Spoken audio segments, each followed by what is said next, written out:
오늘은 거룩한 전쟁 신학으로 읽는 에베소서 네 번째 시간입니다. 에베소서 1장 4절부터 6절까지 말씀 함께 묵상해 보도록 하겠습니다. 에베소서 1장 4절부터 6절 말씀. 곧 창세전에 그리스도 안에서 우리를 택하사 우리로 사랑 안에서 그 앞에 거룩하고 흠이 없게 하시려고 그 기쁘신 뜻대로 우리를 예정하사 예수 그리스도로 말미암아 자기의 아들들이 되게 하셨으니 이는 그의 사랑하시는 자 안에서 우리에게 거저 주시는 바 그의 은혜의 영광을 찬미하게 하려는 것이라. 자, 지난 시간에 우리는 찬송하리로다로부터 시작되는 이 에베소서의 서문을 함께 공부를 했습니다. 바울은 이 하늘에 속한 영적인 복을 주신 하나님을 찬양을 하고 있습니다. 이제 사도 바울은 그가 찬양한 이 하늘에 속한 이 신령한 복들, 영적인 복들이 어떤 것인지 이제 구체적으로 설명하기 시작하죠. 우리가 오늘 그 에베소서 이제 1장 4절부터 5절, 6절을 이제 읽으면서 우리가 먼저 떠올리는 것은 바로 칼빈주의 신학입니다. 즉 하나님의 선택 교리와 이중 예정시라고 말씀을 드릴 수가 있죠. 자, 하나님이 창세전에 인간을 선택을 하셨는데 어떤 이는 지옥으로 예정했다고 하는 것입니다. 또 어떤 이는 천국으로 미리 예정하셨다고 하는 교리인데요. 과연 그럴까? 과연 그런 것인가 하는 것입니다. 불필요한 신학적인 논쟁을 피하기 위해서 먼저 결론부터 말씀을 한번 드려보죠. 자, 성경에는 하나님의 선택 교리가 등장합니다. 그리고 하나님의 예정 교리도 등장하죠. 뿐만 아니라 알미니안주의적 자유의지에 대한 강조도 읽을 수가 있고 하나님의 미리 아심을 강조하는 예정론도 추론이 가능합니다. 인간이 구원받는 과정은 겉으로 보면 단순한 것 같아도 굉장히 복잡합니다. 한마디로 저와 여러분이 구원받는 사건은 미스터리, 하나님의 신비에 속하는 일이라고 할 수가 있습니다. 어느 누가 구원 사건을 온전히 이해할 수 있을까요? 완전히 이해하기는 불가능합니다. 자, 그럼에도 불구하고 우리는 이해하려고 노력은 해야겠죠. 먼저 바울이 이 본문에서 말하고 있는 하늘에 속한 신령한 복, 하늘에 속한 이 신령한 복이 어떤 의미를 가지고 있을까요?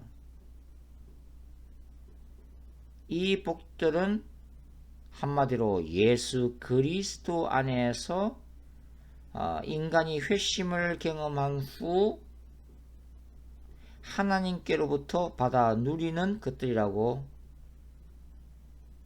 말할 수가 있겠습니다.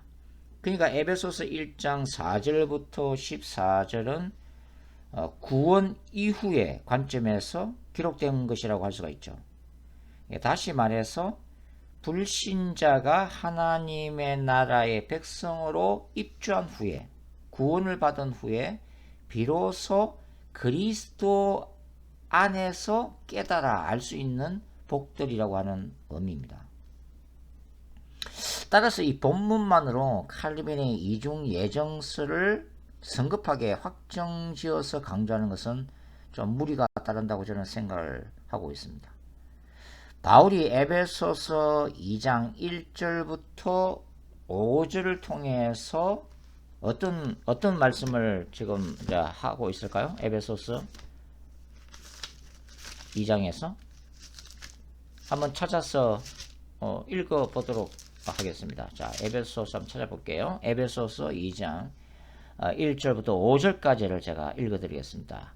그는 허물과 죄로 죽었던 너희를 살리셨도다. 그때 너희는 그 가운데서 행하여 이 세상 풍조를 따르고 공중의 권세 잡은 자를 따랐으니 곧 지금 불순종의 아들들 가운데 역사하는 영이라. 전에는 우리가 다 그 가운데서 우리 육체 욕심을 따라 지내며 육체와 마음에 원하는 것을 하여 다른 이들같이 본질상 진노의 자녀였더니 긍휼이 풍성하신 하나님이 우리를 사랑하신 그 큰 사랑으로 인하여 5절 허물로 죽은 우리를 그리스도와 함께 살리셨고 너희는 은혜로 구원을 받은 것이라. 자, 이렇게 되어 있는데요. 그러니까 바울은 이 말씀을 통해서 모든 인간이 근본적으로 누구에 속했다고 하는 거예요? 사탄에게 속했다. 공중의 권세 잡은 자에게 속했다. 그래서 하나님이 보시기에 원래 인간은 진노의 자녀들이었다고 지금 설명하고 있다고 하는 것입니다. 그렇기 때문에 원래 죄인인 인간은 그리스도 안에 있었어요? 그리스도 밖에 있었어요? 그리스도 밖에 있었다고 하는 거죠. 그리스도 밖에 있었고 이 에베소서 2장 12절에 따르면 하나님도 없는 자들이었다고 하는 것입니다. 그렇다면 어떻게 이러한 죄인들이 구원을 받게 되었는가 하는 것이죠. 어떻게 사탄의 나라에 속한 인간들이 하나님의 나라로 옮겨지게 되었는가 하는 것입니다. 즉, 이 에베소서의 수신자들 입장에 생각하면 1세기 로마 세계의 우상을 숭배했던 그 이교도들이 어떻게 거룩한 하나님의 교회 공동체의 구성원이 되었는가 하는 것입니다. 왜냐하면 그들이 바울의 복음을 전해 듣고 예수 그리스도를 영접하게 됐기 때문이죠. 자, 여기에서 이제 인간의 그 자유의지가 이제 등장하게 됩니다. 자, 극단적인 칼빈주의자들은 인간은 어떤 존재라고요? 전적으로 타락한 존재라고 가르칩니다. 그죠? 무능한 존재이기 때문에 인간 자신의 의지만으로는 복음을 절대로 받아들일 수가 없고 하나님의 무조건적이고 강근적인 역사가 있어야만 한다고 주장을 하고 있습니다. 물론 이 칼빈주의자에서도 지금 제가 온건한 칼빈주의자들의 그 주장을 얘기하는 것이 아니고 극단적인 칼빈주의자들의 입장을 지금 얘기를 하고 있는 거죠. 이 극단적인 칼빈주의의 입장에서 보면 인간은 이 복음을 선택할 어떠한 자유 의지도 아예 없다고 이제 보고 있다고 하는 것입니다. 자, 그렇다면 하나님은 이런 감정이나 생각 또 이성적인 판단과 결단이 전혀 없는, 말하자면 인공지능과 같은 그런 인간에게 임해서 인간의 그 생각과 관계없이 강제적으로 인간을 구원시키신 분인가 하는 거죠. 자, 인공지능, 이제 인공지능 기술이 이제 발전됨에 따라서 이 무신론적 과학자들은 어떤 주장을 하죠?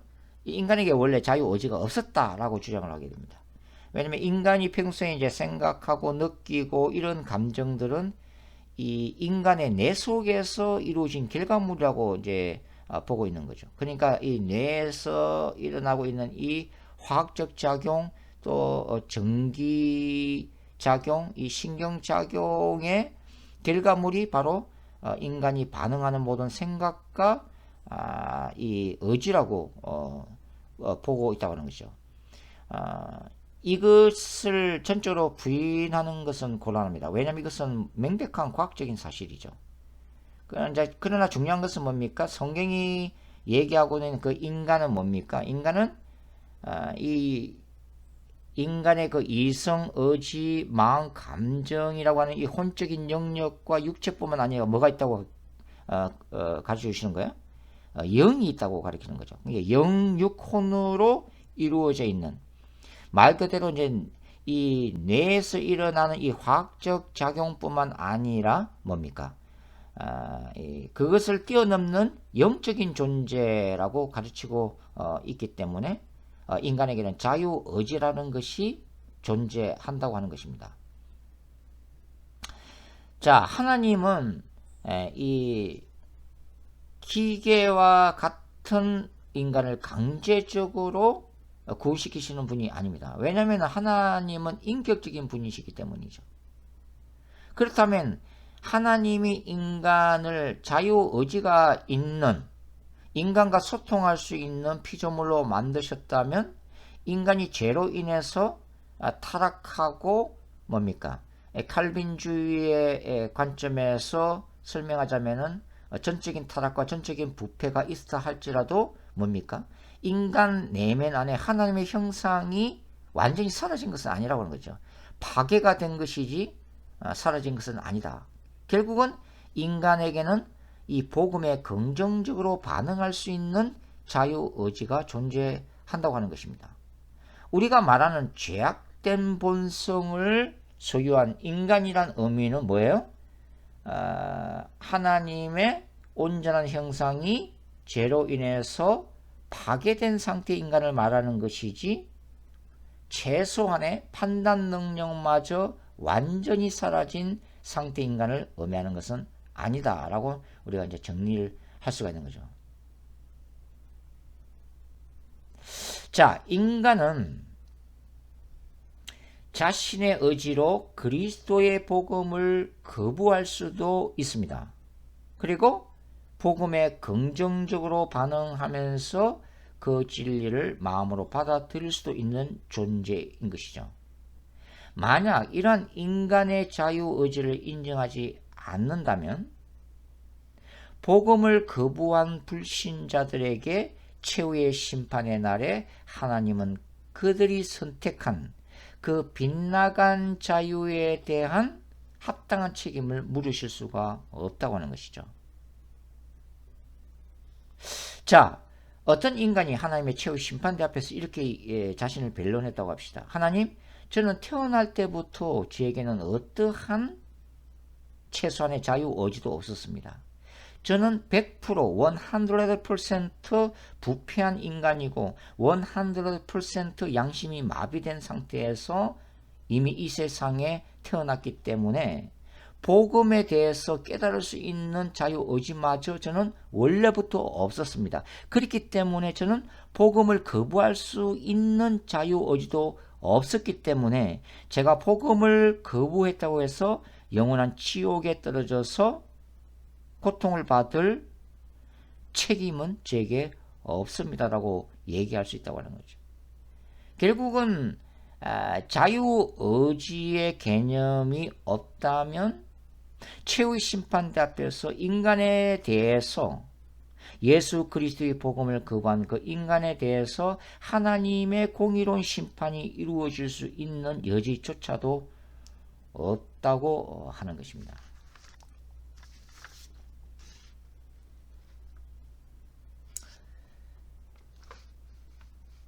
자, 그러면 인간이 구원받은 것은 예수 그리스도를 선택한 인간의 온전한 자유의지만인가 하는 거죠. 자, 이 점을 강조하면 이제는 극단적 칼빈주의에서 어떻게 이제 이동하게 돼요? 극단적 알미니안주의에 빠지게 된다고 하는 거죠. 그러니까 예수 그리스도를 선택한 인간의 결단과 인간의 자유의지가 자신을 구원한 인간 자신의 의가 되어버린다고 하는 거죠. 구원의 유일한 이유가 되어서 인간의 공로가 된다고 하는 거죠. 그러니까 이런 이유 때문에 바울은 에베소서 2장 8절에서 뭐라고 얘기하고 있어요? 너희는 그 은혜에 의하여 믿음으로 말미암아 구원을 받았으니. 자, 다시요. 너희는 그 은혜에 의하여 믿음으로 말미암아 구원을 받았으니 이것은 너희에게서 난 것이 아니요 하나님의 선물이라. 이렇게 얘기하고 있는 거죠. 그러니까 바울은 인간의 믿음 이전에 선행하는 뭘 강조하고 있는 거야? 하나님의 은혜를 강조하고 있다고 하는 것입니다. 즉 인간이 예수 그리스도를 선택할 수 있는 그 믿음조차도 하나님의 은혜가 있었기 때문에 가능한 것이므로 인간이 자랑할 바가 아니라고 하는 것이 바로 바울의 주장인 것이죠. 자, 바울은 바로 이 하나님의 선행하는 은혜를 일찍이 체험한 바가 있습니다. 그것은 사도행전 9장에 기록되어 있는 부활하신 예수를 만난 다메섹 사건이죠. 그때 이 바리새인이던 사울은 예수를 믿을 생각이 전혀 없었습니다. 정반대로 이 사울은 초대교회를 무참하게 박해했던 사탄의 큰 종이었다고 할 수가 있죠. 그러나 이러한 이 사울의 자유의지와는 관계없이 부활하신 예수님은 강건적으로 그에게 나타나시고 그 자신을 계시하시고 이 사울을 이방인의 사도인 바울로 바꾸어 놓으셨죠. 그러니까 바울을 찾아오신 하나님의 극적인 이 은혜의 역사라고 할 수가 있는 것입니다.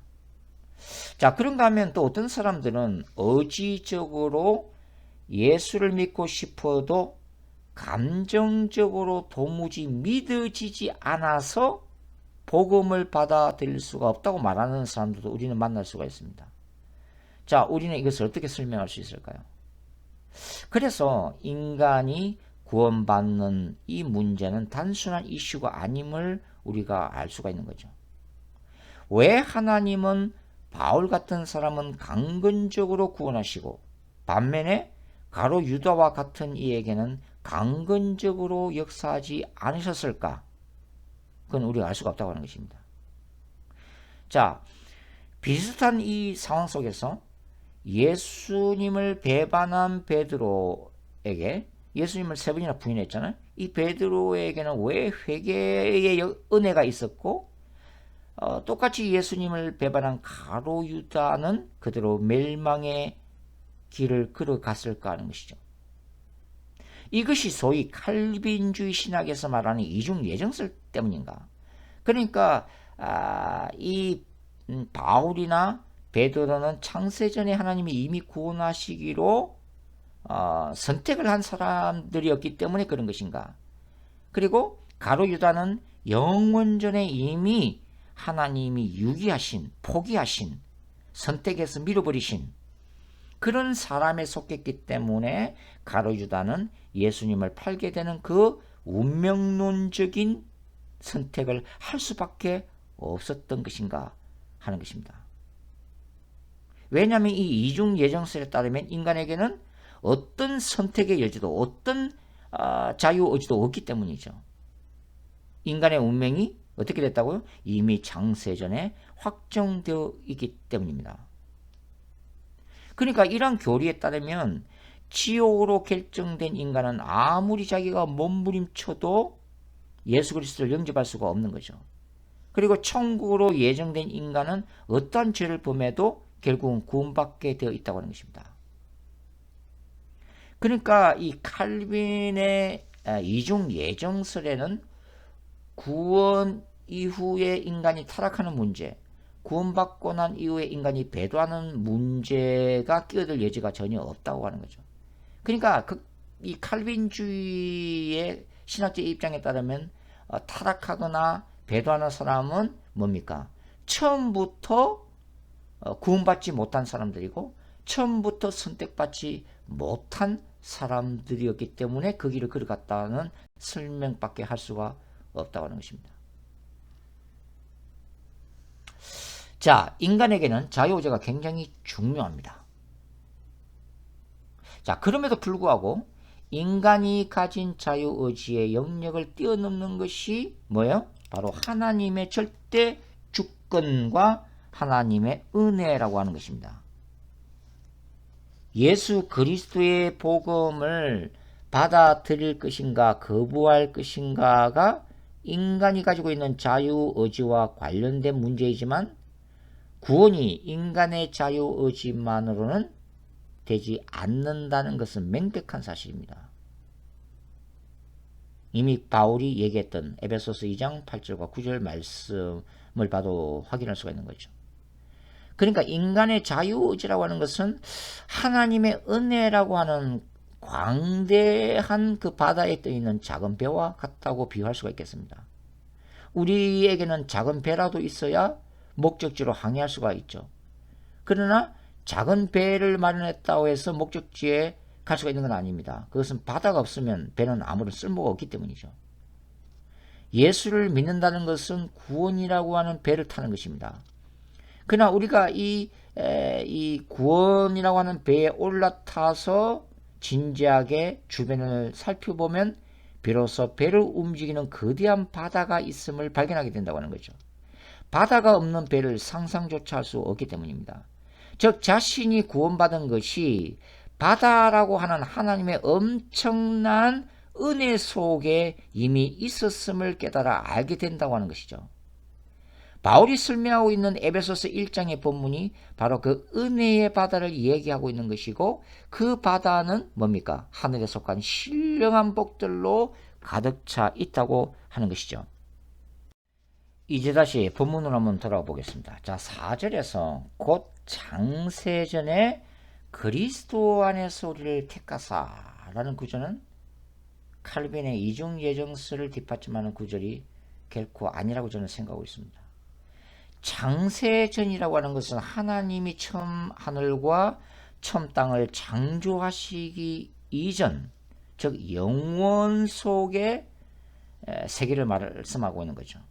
그때 예수 그리스도는 성자로서의 하나님으로 존재해 계시다고 하는 것입니다.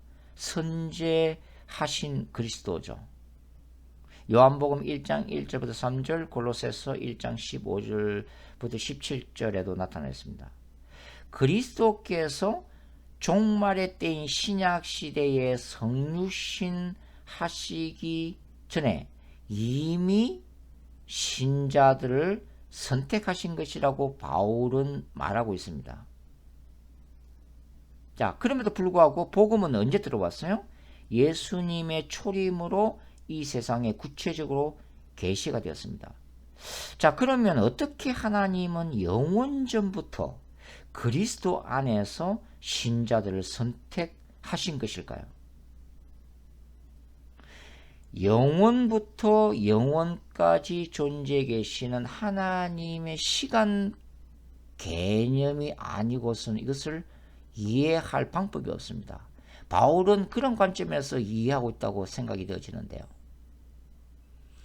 그러니까 하나님이 장세전에 지옥으로 갈 자들과 천국으로 갈 자들을 예정하신 것이 아니라, 하나님은 이미 장세전부터 베드로후서 3장 9절 말씀대로 모든 인간이 구원받을 수 있는 길, 모든 인간에게 천국으로 갈 길을 이미 열어놓으셨다고 하는 것입니다.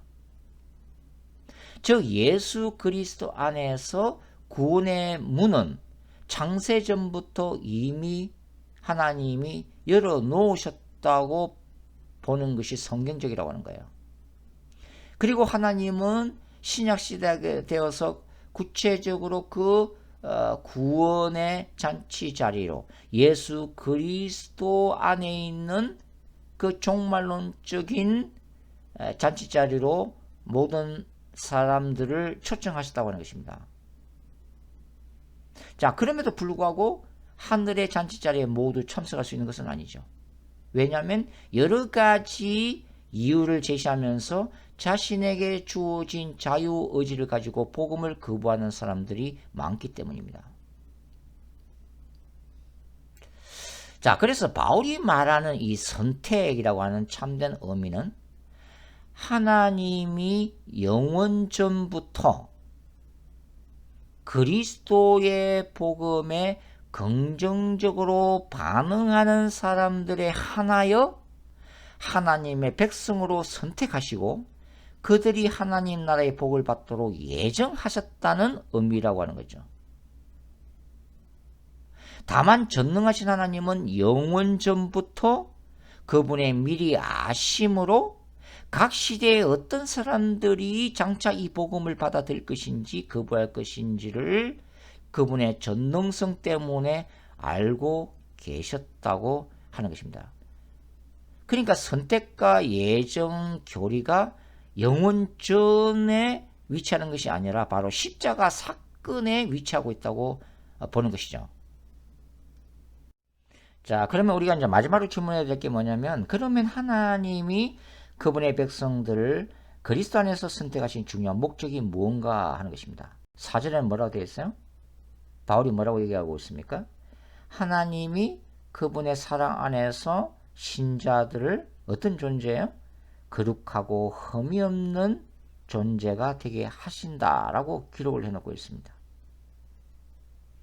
원래 이 거룩하고 흠이 없다고 하는 이 의미는 뭐예요? 구약 시대의 제사용 짐승과 관련되어 있었습니다. 그러니까 하나님께 바쳐지는 제물은 레위기 1장에 따르면 점도 없고 흠도 없는 짐승 중에서 선택해야만 했기 때문이죠. 따라서 그리스도 안에서 구원받은 신자들은 예수 그리스도의 재림의 날에, 바로 종말론적 개념이에요. 재림의 날에 그분 앞에 거룩한 신부로 서도록 스스로를 준비하는 것이 바로 하나님의 뜻이라고 하는 것입니다. 바울은 구원받은 신자들은 동시에 하나님의 아들들이 되게 하신다고 말하고 있죠.